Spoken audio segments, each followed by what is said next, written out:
नमस्ते, मैं दिव्यांश शर्मा। मध्य प्रदेश में पीएम मोदी ने सनातन के मुद्दे पर जिस तरह से विपक्षी अलायंस यानी इंडिया अलायंस को घेरा, उसकी गूंज देश भर में सुनाई दी, चर्चा का विषय बन गई। और बीजेपी की आवाज विपक्ष के खिलाफ और आक्रामक हो गई। चर्चा यह भी शुरू हो गई, क्या एमपी में सनातन विवाद के मुद्दे की आवाज चुनावों में और जोर शोर से गूंजेगी?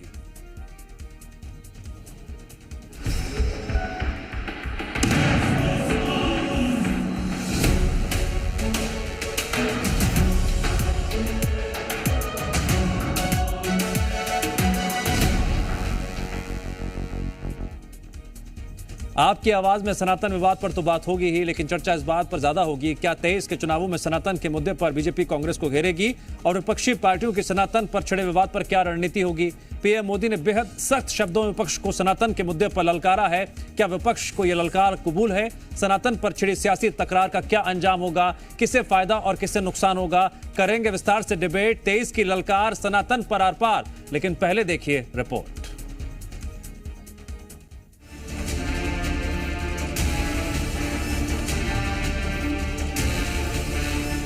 पीएम मोदी सुबह गुरुवार को करीब 11:15 बजे मध्य प्रदेश के बीना पहुंचे। 50,700 करोड़ से अधिक की परियोजनाओं का शिलान्यास किया। दोपहर बाद पीएम छत्तीसगढ़ भी पहुंचे। रेल क्षेत्र की महत्वपूर्ण परियोजनाएं राष्ट्र को समर्पित की। लेकिन पीएम मोदी ने बीना से एमपी और छत्तीसगढ़ के 23 के संग्राम और 24 में होने वाले महासंग्राम के लिए नींव जरूर रख दी। जिस सनातन को गांधी जी ने जीवन पर्यंत माना, जिन भगवान श्री राम ने उनको जीवन भर प्रेरणा दी, उनके आखिरी शब्द बने हे राम। जिस सनातन ने उन्हें अस्पृश्यता के खिलाफ आंदोलन चलाने के लिए प्रेरित किया, ये इंडी गठबंधन के लोग, एक गठबंधन गठबंधन के लोग उस सनातन परंपरा को समाप्त करना चाहते हैं। क्या आने वाले विधानसभा चुनावों में सनातन के अपमान का मुद्दा और गरमाएगा? पीएम मोदी ने मुंबई की बैठक का जिक्र करते हुए कहा, विपक्ष के गठबंधन ने नीति बनाई है भारत की संस्कृति पर हमला करने की। ये उनका छिपा हुआ एजेंडा है। ये इंडी अलायंस की नीति है, एक गठबंधन गठबंधन की नीति है, भारत की संस्कृति पर हमला करने की।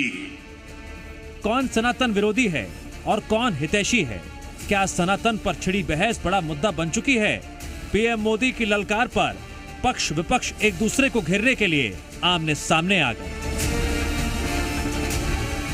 सनातन इसीलिए सनातन कहा जाता है, उसे शक, हून, मुगल, दुनिया भर के लोग आए, अंग्रेज आए, सब आ गए, लेकिन सनातन को कोई नहीं उसको क्षति पहुंचा पाया।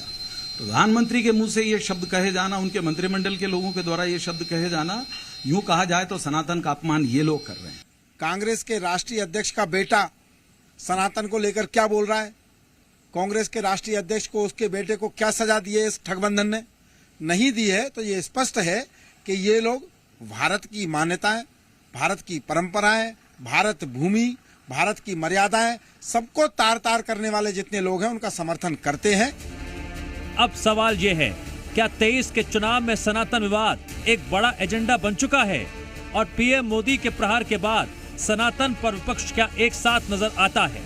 और सबसे बड़ा सवाल, सनातन पर लगातार बयान हर पार्टी के दिग्गज नेताओं की तरफ से आ रहे हैं। ऐसे में कौन सा पक्ष सनातन पर सियासत कर रहा है? ब्यूरो रिपोर्ट, जी मीडिया।